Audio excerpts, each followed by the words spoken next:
Good morning, student. Chapter number 3, the Mughal Empire. Now, our next topic is Akbar. In previous lecture, we will discuss about Babur and Humayun, and now we will discuss about Akbar 1556 to 1605. Akbar was 13 years old when he became emperor. His reign can be divided into 3 periods.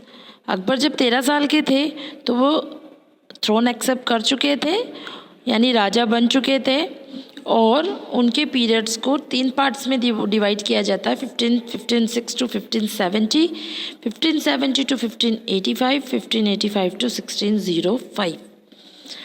Akbar became independent of regent Bairam Khan and other member of his domestic staff. Akbar जो थे और उनका जो staff था, यानी उनका जो domestic staff यानी उन्हीं के जो पारिवारिक मेंबर्स थे, उनको मिलाकर इनका एक भरोसेमंद स्टाफ था जहां पर वो अपने आप को बहुत ही सुरक्षित महसूस करते थे, और इसी स्टाफ और इसी लोगों के साथ वो अपने विक्ट्री को आगे बढ़ाते थे. Military campaigns were launch against the Suri's and other Afghans against the neighbouring kingdoms Malwa and Gondwana.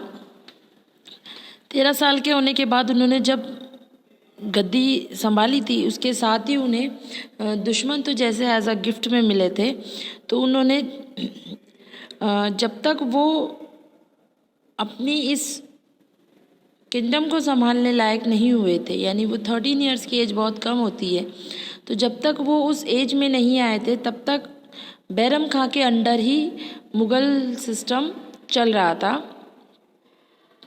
और माना जाता है कि हुमायूं की जो डेथ हुई थी वो उनके जो लाइब्रेरी थी, जो पुस्तक संग्रहालय कहा जाता है लाइब्रेरी को, उसकी सीढ़ियों से गिरने से उनकी हुमायूं की डेथ हो गई थी.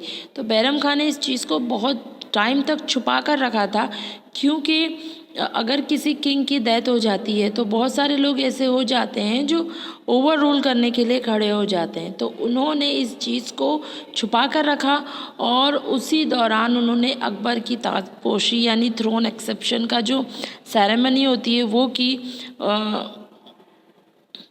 और अकबर को राजा बना दिया.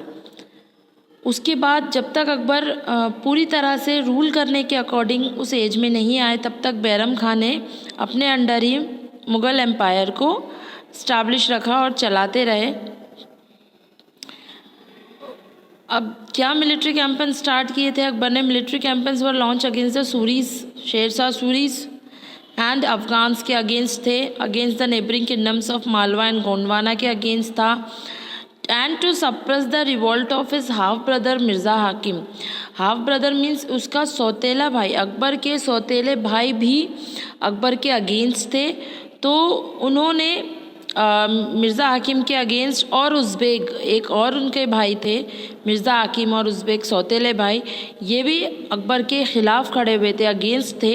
उनके अगेंस्ट भी कैंपेन स्टार्ट किया गया था. In 1568 the Sisodia capital of Chittor was siege and 1569 Ranthambore. तो 1568 में चित्तौड़ और 1569 में रणथंबोर पूरी तरह से अकबर ने कैप्चर कर लिया था, और अपने दोनों भाई की जो रिवोल्ट थी उसको भी ख़त्म कर दिया था, हरा दिया था.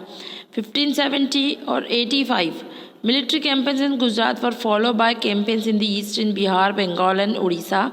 गुजरात के बाद बंगाल, उड़ीसा, बिहार में भी कैंपेन चलाए गए, यानी जो लोग अगेंस्ट खड़े हुए उन सबको दबाना और जितना ज़्यादा अपना एम्पायर एक्सटेंड कर सकते हैं उतना करना, ये हर एक किंग का अपना एक सपना होता है. 1579 and 80 revolt in support of Mirza हाकिम. देखो, मिर्ज़ा हाकिम यहाँ पे अगेंस्ट में खड़ा है, लेकिन क्योंकि यहाँ हार गया था तो वो अकबर के साथ मिल गया था, और मिर्ज़ा हाकिम के सपोर्ट पे ही 79 और 80 की जो रिवोल्ट थी, कैंपेन स्टार्ट किया था, वो कंप्लीट हुआ. 1585 और 1605 एक्सपेंशन ऑफ अकबर्स एम्पायर. अब अकबर का एम्पायर देखो कितना एक्सपेंड होगा. Campaigns were launch in the north west. अब हम यहाँ गुजरात, गोंडवाना, मालवा, रणथंबोर, गुजरात नॉर्थ की बात कर रहे हैं. अब हम यहाँ कहाँ आ रहे हैं? अब हम यहाँ नॉर्थ वेस्ट पे आते हैं. Kandahar was seized from Safavids. Kashmir was annexed. Also, Kabul after the death of Mirza Hakim. Campaign in the Deccan started. The Berar, Kandesh and part of Ahmednagar was annexed. यानी इतने सारे parts जो थे वो Mughal empire के annexation में आ गए थे. In the last year of reign Akbar was distracted by rebellion of prince Salim the future emperor Jahangir. Prince Salim का नाम जो जिन्हें हम जहांगीर कहते हैं उनका नाम प्रिंस सलीम था. एम्पीरियल नेम उनका जहांगीर था. तो उनकी वजह से थोड़े डिस्ट्रैक्ट हो गए थे अकबर का एडमिनिस्ट्रेशन मुग़ल एम्पायर में सबसे बेस्ट रूलिंग के तौर पे माना जाता है. हम इनके एडमिनिस्ट्रेशन को आगे की तरफ पढ़ेंगे. Jahangir 1605 to 1627 military campaign started by Akbar continue. Akbar की जो मिलिट्री कैंपेन्स थे वो आगे की तरफ कंटिन्यू किसने किए? जहांगीर ने किए. The Sisodia ruler of Mewar Amar Singh accepted Mughal services. जो सिसोदिया रूलर्स थे मेवाड़ के अमर सिंह, उन्होंने मुगल सर्विस को एक्सेप्ट किया. Less successful campaigns against the Sikh Ahoms and Ahmednagar follow. आगे की तरफ उन्होंने अपने कैंपेन स्टार्ट किए सिख अहोम्स एंड अहमदनगर में. Prince Khurram the future emperor Shahjahan उनका एम्पीरियल नेम है. असली नाम उनका प्रिंस खुर्रम था. जो आगे की जहांगीर के बाद जो मुग़ल एम्पायर के किंग बने Shahjahan. Rebel in the last year of his reign. The efforts of Nurjahan Jahangir's wife to marginalise him were unsuccessful. तो जब रिबेल किया शाहजहाँ ने तो उनकी जो वाइफ थी जहांगीर की, उन्होंने काफ़ी कोशिश की इनकी इस रिबेल को अनसक्सेसफुल करने में. नेक्स्ट आते हैं Shahjahan. Mughal campaigns continue in Deccan under Shahjahan. The Afghans noble Khan Jahan Lodhi rebelled and was defeated. Campaigns were launch against Ahmadnagar. आगे की जो डेक्कन प्लेट्यू है जो हम देखते हैं, डेक्कन एरिया हमारा, वहाँ पर the Afghan Nobel Khan Jahan Lodhi rebelled and was defeated. तो यहाँ पर जो डेक्कन में रिबेल हो रही थी वहाँ पर कौन थे? अफ़गान थे जो जो रिबेल कर रहे थे, लेकिन वो डिफीट हो गए. The Bundelas were defeated and Orchha seized. Bundelas भी डिफीट हो गए. The northwest, the campaign to seize Balkh from the Uzbeks was unsuccessful.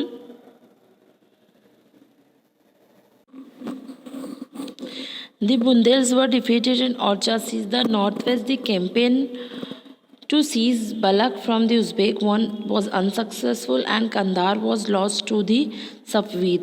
हमने देखा था उज़्बेक. कहाँ देखा था? अकबर के जो सौतेले भाई थे उज़्बेक, वो यहाँ देखिए शाहजहाँ के टाइम पर भी उन्होंने उनका अगेंस्ट रिवॉल्ट की थी और वो वहाँ पर भी अनसक्सेसफुल हो गए. 1632 Ahmednagar was finally annex and the Bijapur force use to peace. और 1632 में अहमदनगर जो था पूरी तरीके से शाहजहाँ के अंडर आ गया था और पीसफुली मैटर पे उसने सरेंडर कर दिया था. 1657-1658 there was conflict over succession amongst Shahjahan's sons. Aurangzeb was victorious and his three brothers including Dara Shah were killed. 1657 और 1658 में शाहजहाँ के जो बेटे थे उनमें से जो औरंगज़ेब थे वो जीत गए और बाकी 3 भाई जो थे उन्हें मार दिया गया और औरंगज़ेब ने आगे की सत्ता को संभाला. Shahjahan was imprisoned for the rest of his life in Agra. Shahjahan को उन्हीं के बेटों ने आगरा में उम्र भर के लिए कैद खाने में यानी जेल में डाल दिया Aurangzeb 1658 to 707. In the north east the Ahoms were defeated in 1663. North east के जो अहोम्स थे उन्हें डिफीट कर दिया गया क्योंकि ये काफ़ी टाइम से रिवोल्ट करते आ रहे हैं. But rebelled against in 1680s. वापस इन्होंने 1680 में अहोम्स ने रिबेल स्टार्ट की. Campaigns in north west again the Yousafzai and the six were temporarily successful. देखो औरंगज़ेब को बहुत ज़्यादा कॉन्फ्लिक्टेड का सामना करना पड़ा, यानी बहुत सारे जो एनिमीज़ थे इसी के सामने इन्हें देखने मिले. तो अभी तो इन्होंने यहाँ 1663 में होम्स को डिफीट किया था, फिर 1680 में वो आ गए. उसके बाद यूसुफजई एंड सिक्स जो थे टेम्पररी के लिए सक्सेस हुए थे, लेकिन बाद में इन्हें एक बड़ा कैंपेन स्टार्ट करके इनका पूरी तरीके से इनकी रिबेल्ड को ख़त्म कर दिया गया. Mughal intervention in the succession and internal politics of the Rathore Rajput of Marwar led to the rebellion. Campaign against the Maratha chieftain Shivaji were internally successful, initially successful sorry. तो मराठा की जो शिवाजी थे, आप सब जानते हैं उन्हें, उनकी जो रिबेल थी उनका देखो सब अपने अपने किंगडम को एक्सपेंड करना चाहते हैं. तो यही होता था, जो किंग्स थे दूसरे किंग्स के किंगडम्स में अपने आप को एक्सपेंड करने की कोशिश करते थे, अपने आप को प्रायर यानी अपने आप को ऊंचा समझने की कोशिश रखते थे. तो इसलिए वॉर्स हुआ करती थी और एक दूसरे के रूलर सिस्टम में ये इंक्लूड हुआ करते. तो इसी तरह जिस तरह पहले मुग़ल एम्पायर एक्सटेंड हुआ था, अब जो मराठास थे वो एक्सपेंड होना चाहते थे, तो इसीलिए वो मुग़ल्स के साथ बार बार वॉर करते थे. तो यहाँ पर इनिशियली यानी अचानक या जो स्टार्ट किया था शिवाजी ने, तो यहाँ पर ये सक्सेसफुल हो गए थे. But Aurangzeb insulted Shivaji who escape from Agra. Agra बुलाकर शिवाजी को इंसल्ट किया. किसने? औरंगज़ेब ने. Prince Akbar rebelled against Aurangzeb and receive support from the Marathas and Deccan sultanates finally fled to Safavid Iran. देखिए अब यहाँ अकबर का मतलब अपने अकबर नहीं है, अकबर जलालुद्दीन मोहम्मद अकबर. यहाँ अकबर जो थे औरंगज़ेब के सबसे छोटे बेटे थे, जिन्होंने अपने ही फादर के अगेंस्ट रिबेल स्टार्ट की थी और वो बहुत जल्दी डिफीट हो गए थे, हार गए थे और हार की वजह से उन्हें ईरान भाग गए थे वो, और फिर वो लौट कर नहीं आए. After Akbar's rebellion Aurangzeb sent armies against the Deccan sultanate. Bijapur was annex इन 1685 में बीजापुर को अनेक्स कर लिया गया. गोलकोंडा को 1687 में अनेक्स कर दिया गया. 1698 Aurangzeb personally manage campaign in the Deccan against the Marathas who started guerrilla warfare. अब देखो मराठास को लाइटली लिया था, लेकिन मराठास को लाइटली लेना भारी पड़ गया, इसीलिए औरंगज़ेब ने खुद ने मराठास के अगेंस्ट जो कैंपेन स्टार्ट की उसकी भागदौड़ अपने हाथों में ली. Aurangzeb also had to face the rebellion in North India of Sikh, Jat and Satnamis. अब ये देखिए ये मराठास से भी हैं, अभी अपने बेटे से जूझ कर बैठे हैं. अब यहाँ पर इन्होंने नॉर्थ इंडिया में क्या देखा कि सिख, जाट और सतनामीज़ भी अगेंस्ट खड़े हो गए. In north east of Ahoms in the Deccan of the Marathas. अब मराठास और अहोम्स भी हैं. His death was follow by succession conflict among his son. तो बहुत सारे कॉन्फ्लिक्टेड और रिवोल्ट के साथ साथ जो इनके बेटों में जो कलेश हुआ अपने आप को किंग बनाने के लिए, उसकी वजह थी इनकी डेथ हो गई. और यहाँ मुग़ल एम्पायर के हमने उन 6 किंग्स के बारे में देखा जिन्होंने मुग़ल एम्पायर का एक्सटेंशन और एक्सपेंडेशन कहते हैं ना, जो जितना बड़ा फैलाया मुग़ल एम्पायर को. और अब हम इनके ये तो हमने देख लिया कि इन्होंने क्या क्या जीता, कहाँ का एक्सपेंशन किया.